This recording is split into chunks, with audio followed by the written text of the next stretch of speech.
दिन होना चाहिए मंगलवार, फोड़कर उसके अंदर का फल निकालकर उस फल को शिवलिंग पर चढ़ाकर 1 लोटा जल शंकर भगवान को समर्पित कर दिन होना चाहिए मंगलवार। कौन सा दिन होना चाहिए? जम के बोलो जरा, मंगलवार समर्पित करो। उसके बाद में आप विवाह के लिए अगर समर्पित करे हैं तो विवाह में देरी नहीं होगी।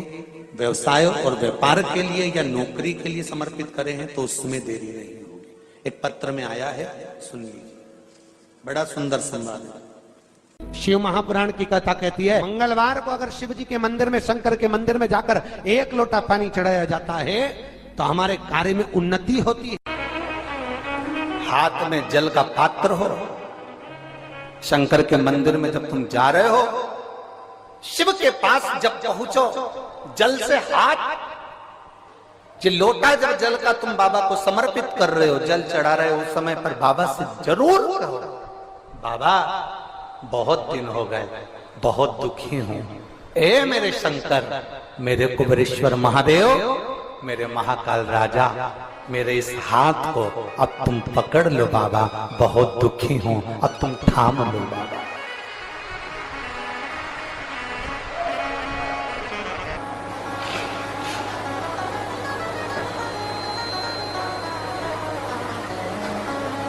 शिव महापुराण की कथा यहां तक कहती है कि यदि आप कोई मंत्र, साधना, व्रत, उपास कुछ भी नहीं जानते तो बेलपत्री के वृक्ष के नीचे 1 लोटा जल चढ़ाओ, प्रदोष की प्रदोष 1 घी का दीप लगाओ और बेलपत्र के वृक्ष के नीचे की मिट्टी का ही तिलक लगाओ।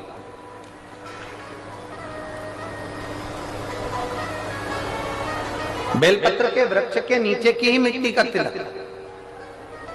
कथा हमको कहती है कि भगवान कभी भी सामग्री का भूखा नहीं रहा, भगवान भोलेनाथ भाव का भूखा रहा। भगवान शंकर को रिझाने के लिए सामग्री की जरूरत नहीं है। कोई चीज तुम पशुपति व्रत करने के लिए गई हो, थोड़ा सामान तुम्हारा घर पर छूट गया, मान लो तुम्हारा कंकु, रोली, मौली, चंदन, हल्दी कुछ घर पर छूट गया, बस एक चीज ना छूटे, जो 6 दिए हैं वो और प्रसाद के 3 हिस्से।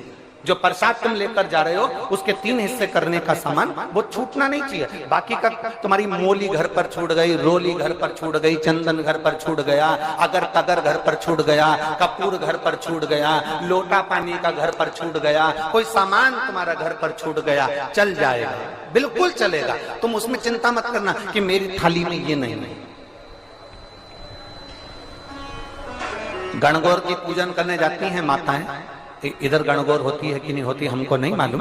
गणगौर की जब पूजन करने माता जाती हैं, तीज का पूजन करने जाती हैं, देवी का पूजन करने जाती हैं, चतुर्थी का पूजन करने जाती हैं, किसी देवी देवता का पूजन करने जाती हैं, पूजन की थाली में दूसरे की थाली में देखती हैं कि बहुत सारा सामान है, मेरी थाली में ये चीज नहीं है, तो उसको याद आती रहती है, मैंने तो भगवान को ये चढ़ाया ही नहीं, मैं तो भगवान को ये दे ही नहीं पाई, मैं तो भगवान को ये दे नहीं पाई, मेरे पास तो ये सामान है ही नहीं, उसकी चिंता में लग जाती है। शिव महापुराण की कथा कहती है, जो देवी देवता ने आपके हाथ से बुलवाना था वो सामान देवी देवता ने अपने हाथ से बुलवा लिया, अब चिंता करने की जरूरत नहीं। आप ये टेंशन मत लो कि मेरी थाली में ये नहीं है, मेरी थाली में ये है, ना ना, आप तो भगवान के भरोसे छोड़ दो कि तूने जो कहा मैं वो लेकर आ गया, तूने जो मुझे बुद्धि दी उस बुद्धि से मैं लेकर आ गई, तूने जो मुझे आज्ञा करी मैं वो लेकर पहुंच गई। अब मेरे पास में ये नहीं कि मैं ये भूल गई, मैं ये रह गया।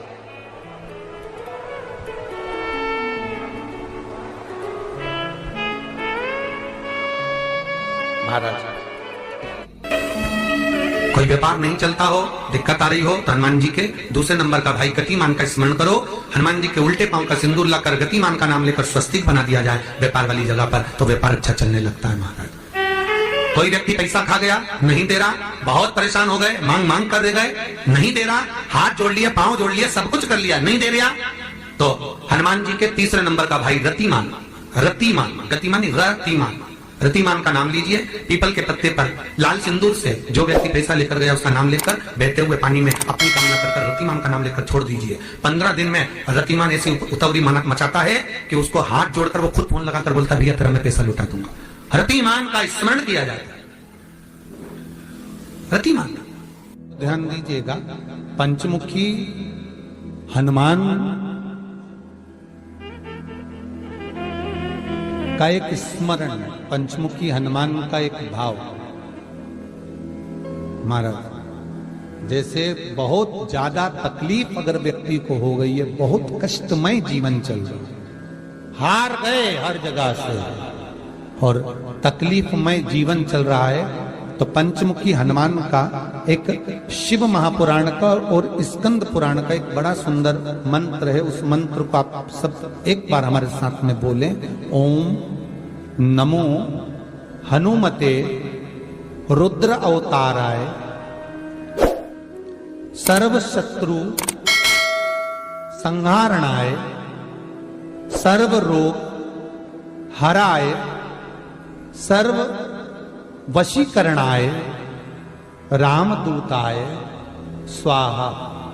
बस इस मंत्र को हाथ में काली तिल लेकर, एक जौ लेकर और गूगल लेकर, थोड़ा सा उसमें गाय का घी डालकर, कंडे को या अग्नि को जलाकर इस मंत्र का 11 बार 21 बार जाप कर कर अपनी कामना कर कर छोड़ दीजिए। कैसा भी रोग हो, बीमारी हो, कष्ट हो, दुख हो, तकलीफ हो, 21 दिन के अंदर वो आनंद आना प्रारंभ कर देता है। इस मंत्र, स्कंद पुराण का, शिव महापुराण का यह मंत्र मूल पंचमुखी हनुमान सुख देंगे। और एक और चीज याद रखिए महाराज, यदि कोई काम के लिए जा रहे हो, कोई व्यापार के लिए जा रहे हो या नौकरी करने के लिए जा रहे हो और लगी नहीं रही, बहुत तकलीफ पा रहे हो, सर्विस ही नहीं लग रही, बहुत कष्टमय हो गया, तो निवेदन करूंगा 5 पीपल के पत्ते पर बेसन के 5 लड्डू घर में बने हुए, गाय के घी के 5 लड्डू रख लो। उस लड्डू के बीचों बीच एक आटे का दिया और उसमें तिल्ली का तेल डालकर इसी मंत्र का प्रयोग कर कर पंचमुखी हनुमान का किसी भी हनुमान के मंदिर में जाकर, दक्षिण मुखी हनुमान के मंदिर में जाकर उसको रख कर आ जाइए। इसके बाद आप उस काम के लिए जाइए, आपका काम सफल हो जाएगा। आपको किसी को नहीं कहना पड़ेगा कि हाथ जोड़ना नहीं पड़ेगा, किसी के पांव नहीं पड़ना पड़ेंगे, तुरंत काम होगा। बस इस मंत्र का स्मरण कर कर पंचमुखी हनुमान का भूतेश्वर जो मंत्र है वो सुख देने वाला। पूरी दुनिया का कोहिनूर हीरा है संस्कार, हमारी सभ्यता, हमारी वृत्ति। माता पिता कितने अरमान से पढ़ाते लिखाते हैं। 20 वर्ष तक माता पिता पढ़ा लिखा कर बेटे को राम बनाने की चेष्टा करते हैं।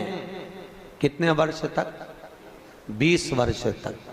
और 20 दिन की कुसंगति बेटे को रावण बना देती है। वो 20 वर्ष पर पानी फिर गया।